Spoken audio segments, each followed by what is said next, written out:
विद्यार्थी मित्र हो, ओम नमः शिवाय. शिव सायन्स अकॅडमीमध्ये मी राम सर तुमचे सहर्ष स्वागत करतो. आज आपण इयत्ता 6वीचा lesson 10 force and types of force part 2 पाहणार आहोत.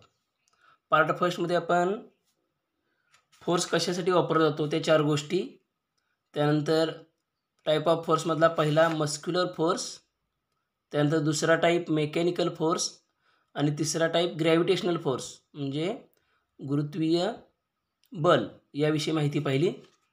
आता पुढं पहा, चौथा टाईप आहे मॅग्नेटिक फोर्स.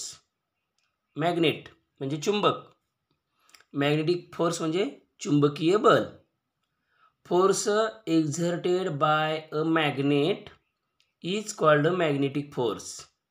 या चुंबकामुळे जे बल कार्यान्वित होतं त्याला मॅग्नेटिक फोर्स किंवा चुंबकीय बल असं म्हणतात.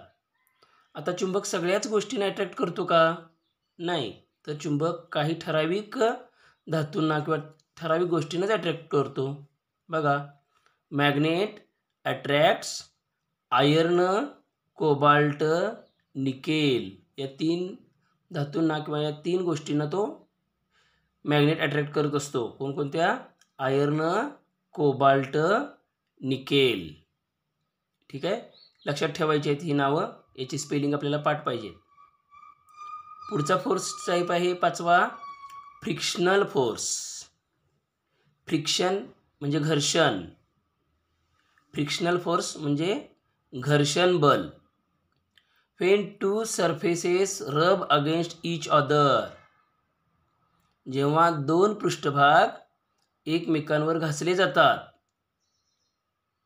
जसे की समजा आपण दोन्ही हाताचे तळवे एकमेकावर घासले, दोन्ही हात आपण एकमेकावर घासले.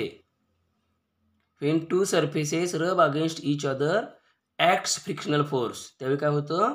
हा फ्रिक्शनल फोर्स म्हणजे घर्षण बल कार्यान्वित होतं, कार्य करतं. जेव्हा 2 आपण तळहात एकमेकावर घासतो तेव्हा घर्षण निर्माण होतं, घर्षण बल कार्य करतं. दुसरे एक्झाम्पल दिले बघा. एक्झाम्पल, व्हेन वॉकिंग, जेव्हा आपण चालत असतो, फ्रिक्शनल फोर्स ॲक्ट्स बिटवीन, हा घर्षण बल कार्य करतं कुणाकुणामध्ये? फीट अँड लँड, आपले पाय आणि जमीन यांच्यामध्ये फ्रिक्शनल फोर्स ॲक्ट होत असतो. ठीक आहे. पुढं, frictional force always acts against direction of motion. हे महत्त्वाचं वाक्य आहे बघा. फ्रिक्शनल फोर्स हा ऑलवेज ॲक्ट, कायम कार्य करत असतो अगेन्स्ट डायरेक्शन ऑफ मोशन. जी गती आहे त्या गतीच्या विरुद्ध. फ्रिक्शनमुळे कायम गती काय होत असते? कमी येत असते. गतीच्या विरुद्ध कायम काम करत असतो हा फ्रिक्शनल फोर्स. पुढे काय दिले पहा, rubbing smooth surfaces is easy. जे स्मूथ सरफेसेस आहेत, स्मूथ म्हणजे गुळगुळीत जे पृष्ठभाग आहेत त्यांचं रबिंग करणं, त्यांचं घर्षण करणं इज इझी, सोपं असतं. बिकॉज, कारण फ्रिक्शनल फोर्स इज लेस. या स्मूथ सरफेसमध्ये लेस, कमी प्रमाणामध्ये फ्रिक्शनल फोर्स काम करत असतो, कार्य करत असतो. या उलट रबिंग रफ सरफेसेस आणि रफ म्हणजे खडबडीत, स्मूथच्या बरोबर अपोजिट. हे जे रफ सरफेसेस आहेत त्यांचं रबिंग करणं, घर्षण करणं इज नॉट इझी, सोपं नसतं. Because frictional force is greater, त्यांच्यामध्ये जास्त प्रमाणामध्ये, ग्रेटर प्रमाणामध्ये फ्रिक्शनल फोर्स म्हणजे घर्षण बल कार्य करत असतं. त्यामुळं रफ सरफेसेस रब करणं हे काय असतं?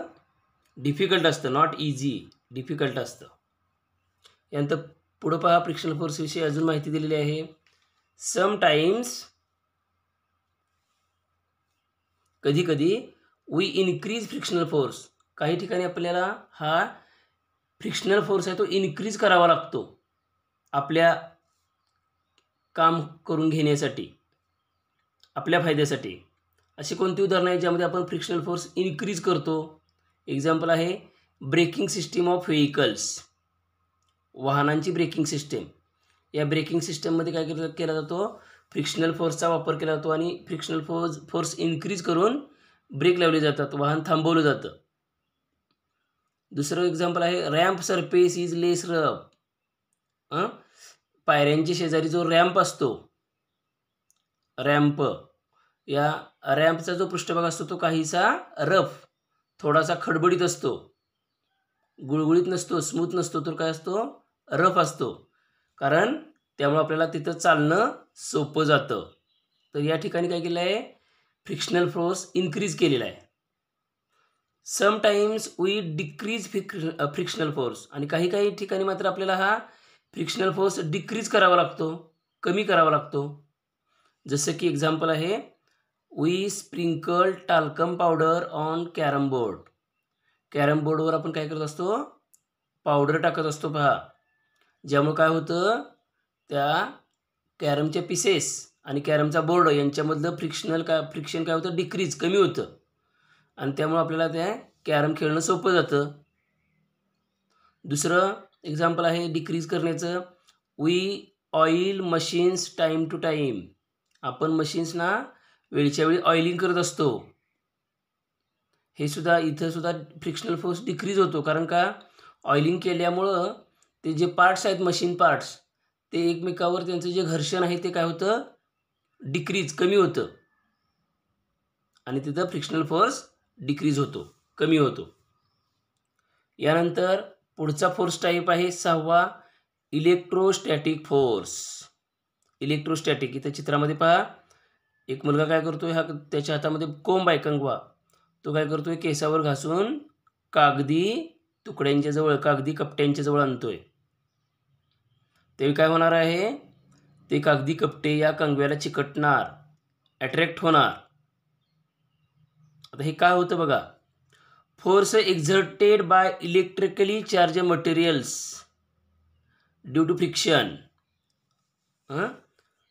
हे जे कोंब आहे हा काय झालेला असतो, इलेक्ट्रिकली चार्जड मटेरियल झालेलं असतं. त्याच्यामध्ये विशिष्ट प्रकारची चार्ज म्हणजेच प्रभार निर्माण झालेला असतो.